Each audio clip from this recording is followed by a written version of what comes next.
অব্যাহত শিলিগুড়ি পুর নিগমের উচ্ছেদ অভিযান। নমস্কার, বিগ নিউজে আপনাদের স্বাগত। সঙ্গে রয়েছে আমি সুস্মি। উপস্থিত রয়েছে শিলিগুড়ির জলপাই মোড় থেকে। শিলিগুড়ির জলপাই মোড়ে চলছে আজ শিলিগুড়ি পুর নিগমের পক্ষ থেকে উচ্ছেদ অভিযান। চলুন আপনাদের সামনে তুলে ধরবো সমগ্র চিত্র। শিলিগুড়ির জলপাই মোড়ে দীর্ঘ বহু বছর ধরে ব্যবসায়ীরা দোকান বসান। সেই দোকানগুলোকে শিলিগুড়ির পুর নিগমের তরফে কোনো নোটিশ না দিয়ে আজ উচ্ছেদ করা হয়। যদিও জানা যায় বহু বছর ধরে জলপাই মোড়ের রাস্তা দখল করে যেহেতু ব্যবসা করছে ব্যবসায়ীরা, সেই কারণে এই উচ্ছেদ বলে খবর। যদিও এই দোকানগুলোর ওপর প্রায় অনেক পরিবারের জীবিকা নির্ভর করছে, তাই আগেভাগে পুর নিগমের নোটিশ না পাওয়ায় ব্যবসায়ীরা স্বাভাবিকভাবে শিলিগুড়ি পুর নিগমের ওপর একরাশ ক্ষোভ প্রকাশ করেন এবং ব্যবসায়ীদের বক্তব্য কিছু দোকান ভাঙা হয়ে গেলেও বাকি দোকানগুলোতে হাত দিতে দেবেন না তারা তাদের পুনর্বাসন না দিলে বুধবার অর্থাৎ আজ সকাল থেকে শিলিগুড়ি পুর নিগমের একাধিক গাড়ি ঘটনাস্থলে পৌঁছয়। এমনকি জেসিবি নিয়ে আসা হয় শিলিগুড়ির জলপাই মোড়ে। তবে জেসিবির সামনে আন্দোলনকারীরা বসে পড়েন, ফলে খুব বেশি সময় ধরে চলেনি জেসিবি। জলপাইগুড়ি মোড় ব্যবসায়ী সমিতির ব্যবসায়ীদের বাধার মুখে পড়েই ফিরে যেতে হয় পুরকর্মীদের। ঘটনাস্থলে বিশাল পুলিশ বাহিনী উপস্থিত থাকলেও ব্যবসায়ীদের বাধার মুখে পড়ে ফিরে যেতে হয় শিলিগুড়ি পুর নিগমের পুরকর্মীদের। যদিও পরবর্তীতে পরিস্থিতি পর্যবেক্ষণে জলপাই মোড়ে এসে পৌঁছন শিলিগুড়ির মেয়র গৌতম দেব। সাংবাদিকদের কোনো প্রশ্নের জবাব না দিয়ে ফিরে যান। সব মিলিয়ে পরবর্তীতে শিলিগুড়ি জলপাই মোড়ে দোকানগুলো কি আদৌ ফের বসতে পারবে, উঠছে প্রশ্ন।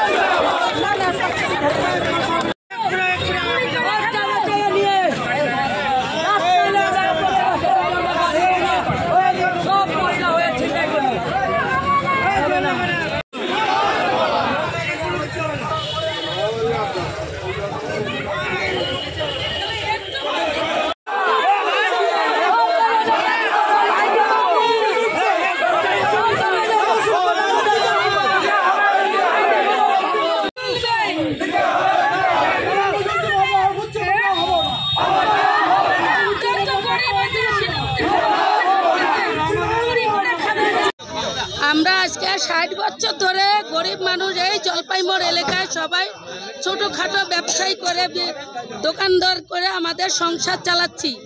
আজকে যে আমাদেরকে উচ্ছেদ করতেছে, আমাদের একটা ব্যবস্থা করে দিয়ে তারপর আমাদের উচ্ছেদ করুক, আমাদের কোনো ব্যবস্থা করুক। আর যদি ব্যবস্থা না করে আমাদেরকে গুলি করে মারিয়ে দিক, যত আছে সবাইকে গুলি করে মারিয়ে দিয়ে উনি যা করে করুন। আমরা এখানে 60 বছর ধরে ব্যবসা করতেছি,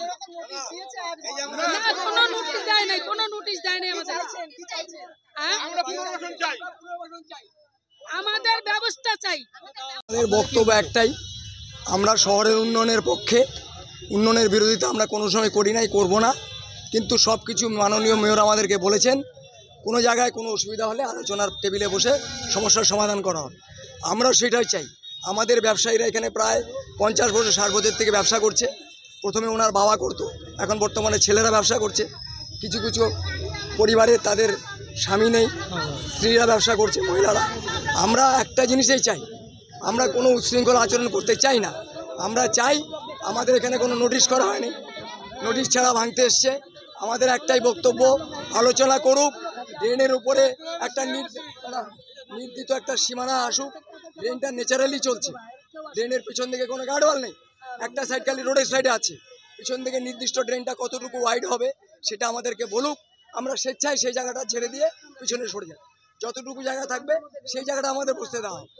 আমরা কোনো সংঘাত চাই না। আমরা মাননীয়ের প্রতি প্রচণ্ড আস্থাশীল। উনি আমাদেরকে বারবার বলেছেন সমস্ত সমস্যার সমাধান উনি আলোচনার মাধ্যমে করবেন। আমরা আশাবাদী ওনার সঙ্গে আলোচনার মাধ্যমে আমাদের এই সমস্যার সমাধান হয়ে যাবে। আমরা এর মধ্যেই যখন প্রথমবার ভাঙতে এসেছিল, আমরা আমাদের দোকানের যে পরিসর ছিল সেই জায়গাটা বারান্দাগুলি আমরা সব সরিয়ে দিয়েছি, নিজের স্বেচ্ছায় আমরা সরিয়ে দিয়েছি। আমরা কিন্তু নিজেরা সব বারান্দারা ভেঙে দিয়েছি আমরা। এখন আপনারা দেখতে পারবেন রাস্তাটা কতটা চওড়া হয়ে গেছে। আজ যে উচ্ছেদ অভিযান হচ্ছে সেখানে কোনো রকম নোটিশ পেয়েছেন? না, আমরা কোনো নোটিশ পাইনি। এখন কি পদক্ষেপ থাকবে আপনাদের? আমাদের পদক্ষেপ আমরা মাননীয় মেয়রের সঙ্গে আলোচনার মাধ্যমে সমস্ত সমস্যার সমাধান করতে চাই। উনি যে নির্দেশ আমাদের দেবেন আমরা প্রত্যেকটা অক্ষর অক্ষরে পালন করব। আমরা কোনো সংখ্যা দিতে চাই। আপনার নাম পরিচয়? আমি জলপাইমুড়ি ব্যবসায়ী সমিতির সম্পাদক উত্তম ভট্টাচার্য। এতক্ষণ আপনারা দেখে নিলেন উচ্ছেদ অভিযানের চিত্র। ব্যবসায়ীদের বাধার মুখে পড়লেন পুরকর্মীরা, যার জেরে কাজ মাঝখানেই বন্ধ করে ফিরে যেতে হলো পুরকর্মীদের। শিলিগুড়ির জলপাই মোড়ে প্রায় বহু বছর ধরে এভাবেই কিন্তু দোকানগুলি রয়েছে, যার জেরে ব্যবসায়ীরা কিন্তু বলছেন কোনোভাবেই তাদের দোকানে হাত দিতে দেবেন না তারা, যতক্ষণ না তারা পুনর্বাসন পাচ্ছেন।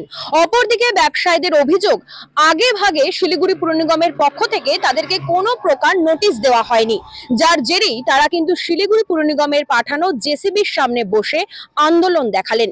এতক্ষণ আমরা তুলে ধরলাম সেই চিত্রই আপনাদের সামনে। এমনই একাধিক খবরের আপডেটের জন্য আপনারা দেখতে থাকুন বিগ নিউজ, সঙ্গে থাকুন বিগ নিউজে। শিলিগুড়ি থেকে সুস্মিতা সেনগুপ্তর রিপোর্ট, বিগ নিউজ।